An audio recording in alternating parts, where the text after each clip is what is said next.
Do livro Libertação, capítulo 12, Missão de Amor. Voltando à casa, algumas horas transcorreram, tocadas para nós de singular expectativa. Entretanto, à noitinha, Saldanha manifestou o propósito de visitar o filho hospitalizado. Com espanto, reparei que o nosso instrutor lhe pedia permissão para que o acompanhássemos. O perseguidor de Margarida, algo surpreso, acedeu, indagando, porém, quanto ao móvel de semelhante solicitação. Quem sabe se poderemos ser úteis? Respondeu Gúbio, otimista. Não houve relutância. Guardadas rigorosas precauções por parte de Saldanha, que se fez substituir junto à doente por Leôncio, um dos dois implacáveis hipnotizadores, rumamos para o hospício. Entre variadas vítimas da demência, relegadas a reajuste cruel, a posição de Jorge era de lamentar. Encontramo-lo de bruços, no cimento gelado de cela primitiva. Mostrava as mãos feridas, coladas ao rosto imóvel.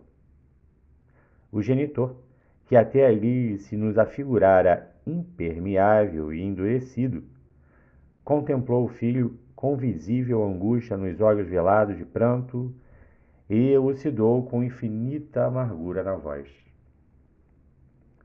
Está certamente repousando depois de crise forte. Não era, contudo, o rapaz translocado e abatido quem mais inspirava compaixão. Agarradas a ele, ligadas ao círculo vital que lhe era próprio, a mãezinha e a esposa desencarnadas absorviam-lhe os recursos orgânicos.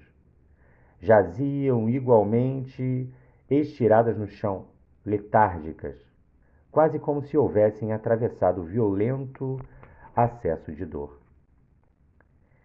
Irene, a suicida, trazia a destra jungida à garganta, apresentando o quadro perfeito de quem vivia sob dolorosa aflição de envenenamento, ao passo que a genitora enlaçava o enfermo de olhos parados nele, exibindo ambas sinais iniludíveis de atormentada introversão. Fluidos semelhantes à massa viscosa cobriram-lhes todo o cérebro, desde a extremidade da medula espinhal até os lobos frontais, acentuando-se nas zonas motoras e sensitivas. Concentradas nas forças do infeliz, como se a personalidade de Jorge representasse a única ponte de que dispunham para a comunicação com a forma de existência que vinham de abandonar, revelavam-se integralmente subjugadas pelos interesses primários da vida física. Estão loucas, informou Saldanha, na intenção evidente de ser agradável. Não me compreendem, nem me reconhecem, embora me fixem. Guardam o comportamento de crianças quando fustigadas pela dor. Corações de porcelana, quebrados facilmente. E franzindo o sobrecenho, transtornado agora por insofreável rancor, acrescentou: raras mulheres sabem conservar a fortaleza nas guerras de revide. Em geral, sucumbem rapidamente, vencidas pela ternura inoperante. Nosso orientador, desejando anular as vibrações de cólera no companheiro, cortou-lhe o rumo das impressões destrutivas, confirmando-o pesaroso. Demoram-se efetivamente em profunda hipnose. Nossas irmãs não conseguiram, por enquanto, ultrapassar o pesadelo do sofrimento no transe da morte, qual acontece ao viajante que inicia a travessia de vasta corrente de águas turvas, sem recursos para alcançar a outra margem, ligadas ao filho e esposo, objeto que lhes centralizou nas horas finais do corpo denso, todas as preocupações afetivas. Combinaram as próprias energias com as forças torturadas dele e aquietam-se aflitivamente no centro dos fluidos que lhes constituem criação individual, como acontece ao Bombix Mori, imobilizado e dormente sob os fios tecidos por ele mesmo. O obsessor de Margarida registrou as observações, demonstrando indisfarçável surpresa no olhar e acentuou mais calmo. Por mais que eu me procure insinuar, gritando-lhes meu nome aos ouvidos, não conseguem entender-me. Em verdade, movem-se e se lastimam através de longas frases desconexas, mas a memória e a atenção parecem mortas. Se insisto, carregando-as a custo, ansioso por infundir-lhes vida nova com que possam auxiliar na vingança, vejo baldado todo o esforço, porquanto regressam imediatamente para Jorge, logo que as suponho livres, no impulso análogo ao das agulhas que um imã recolhe à distância. Sim, corroborou o nosso diretor, mostram-se temporariamente esmagadas pelo pavor, desânimo e sofrimento. Pela ausência de trabalho mental contínuo e bem coordenado, não expeliram as forças coagulantes do desalento, que elas mesmas produziram, inconformadas ante os imperativos da luta normal na terra, e entregam-se com indiferença a deplorável torpor, dentro do qual se alimentam das energias do enfermo, drenado incessantemente nas reservas psíquicas. O doente, hipnotizado por ambas, vive entre alucinações e desesperos naturalmente incompreensíveis para quantos o rodeiam. Com sincera disposição de servir, Gúbio sentou-se no piso cimentado e, num gesto de extrema bondade, acomodou no regaço paternal as cabeças das três personagens daquela cena comovente de dor. E, endereçando o olhar amigo ao algoz da mulher que pretendia salvar, que o observava espantadiço, indagou: Saldanha, permita-me algo fazer em benefício dos nossos? A fisionomia do perseguidor modificou-se. Aquele gesto espontâneo do nosso orientador desarmava-lhe o coração, emocionando-o nas fibras mais íntimas, a julgar pelo sorriso que lhe inundou e o semblante até então desagradável e sombrio. Como não? Falou quase gentil. É o que procuro realizar inutilmente. Impressionado com a lição que recebíamos, contemplei a paisagem ao redor, cotejando-a com a da câmara em que Margarida experimentava aflição e tortura. Os impedimentos aqui eram muito mais difíceis de vencer. O cubículo transbordava imundície. Nas celas contíguas, entidades de repugnante aspecto se arrastavam a esmo. Mostravam algumas características animalescas de pasmar. A atmosfera para nós se fizera sufocante, saturada de nuvens de substâncias escuras, formadas pelos pensamentos em desequilíbrio de encarnados e desencarnados que perambulavam no local em deplorável posição. Confrontando as situações, monologava mentalmente. Por que motivo singular não operava nosso orientador no quarto da simpática senhora que amava por filho espiritual para entregar-se ali sem reservas ao trabalho de assistência cristã? Vendo-lhe, porém, a solicitude na solução do problema afetivo que atormentava o adversário, entendi, pouco a pouco, através da ação do mentor magnânimo, a beleza emocionante e sublime do ensinamento evangélico. Ama o teu inimigo, ora por aqueles que te perseguem e caluniam. Perdoa 70 vezes 7. Gúbio, sob nosso olhar comovido, afagava a fronte das 3 entidades sofredoras, parecendo liberar cada uma dos fluidos pesados que as entorpeciam, em profundo abatimento. Decorrida meia hora na evidente operação magnética de estímulo, endereçou novo olhar ao verdugo de Margarida, que lhe analisava os mínimos gestos com dobrada atenção e interrogou: Saldanha, não te agastarias se eu orasse em voz alta? A pergunta obteve os efeitos de um choque. Oh, oh, fez o interpelado surpreendido. Acreditas em semelhante panaceia? Mas sentindo-nos de pronto, a infinita boa vontade aduziu confundido: Sim, sim, se querem. Nosso instrutor valeu-se daquele minuto de simpatia e, alcançando o pensamento do alto, deprecou humilde: Senhor Jesus, nosso amigo divino, há sempre quem peça pelos perseguidos, mas raros se lembram de auxiliar os perseguidores. Em toda parte, ouvimos rogativas em benefício dos que obedecem.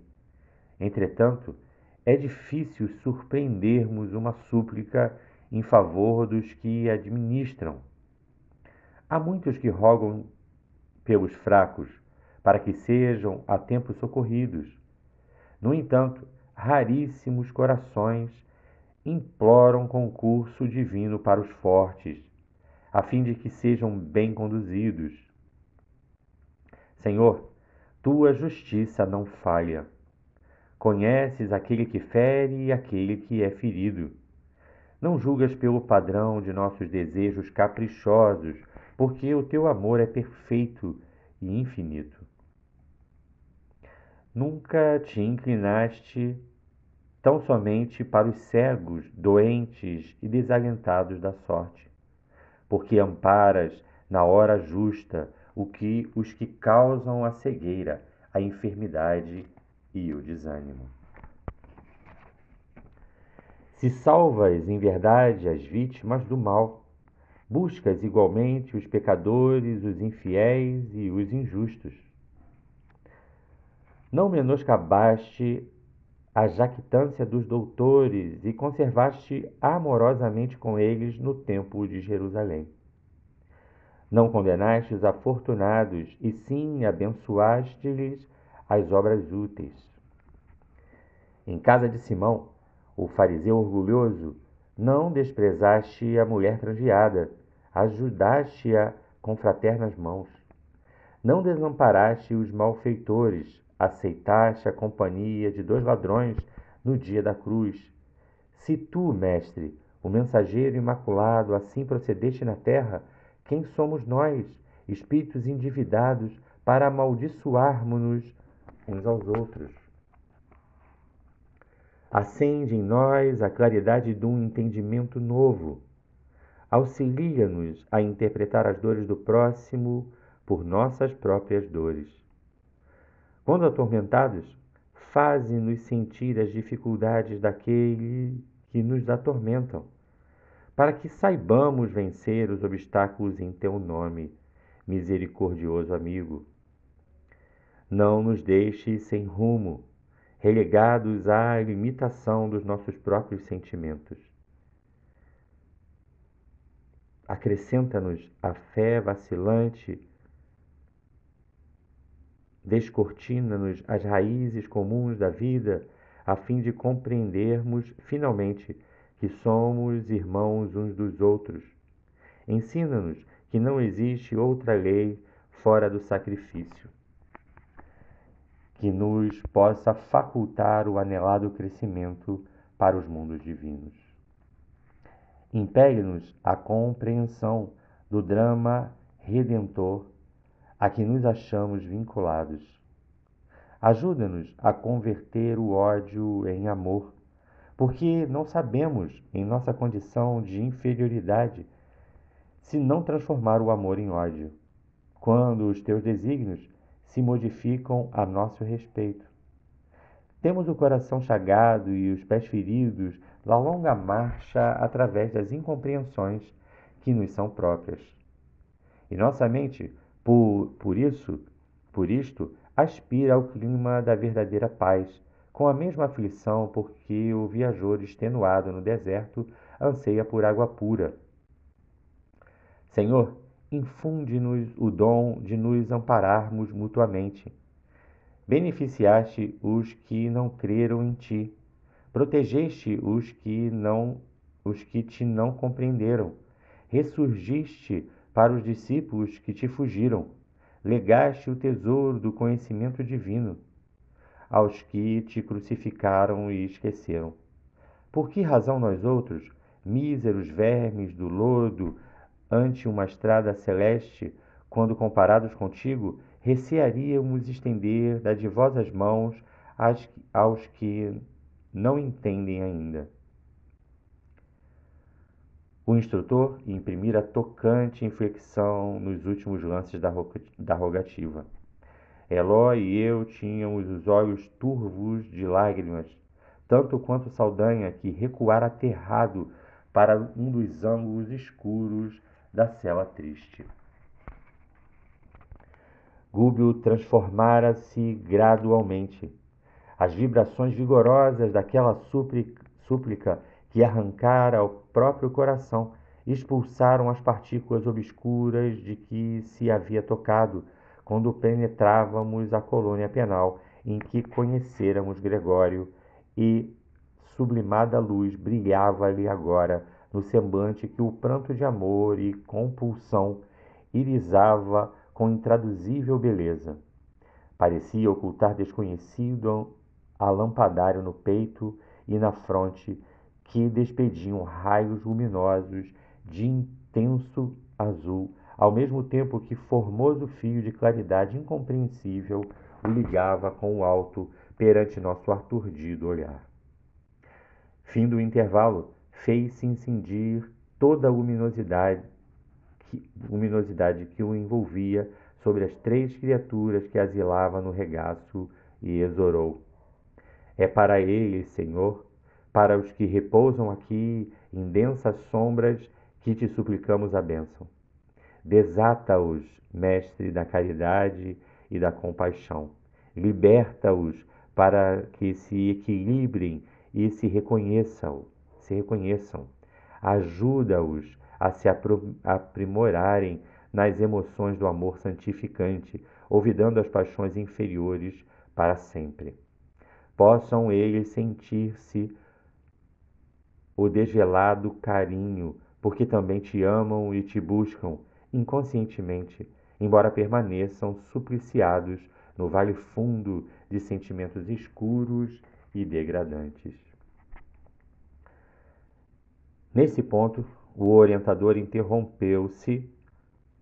Intensos jorros de luz projetavam-se em torno dele, atirado por mãos invisíveis aos nossos olhos. Com perceptível emotividade, Gúbio aplicou passes magnéticos em cada um dos três infelizes e em seguida falou ao rapaz encarnado: Jorge, levanta-te. Estás livre para o necessário reajustamento.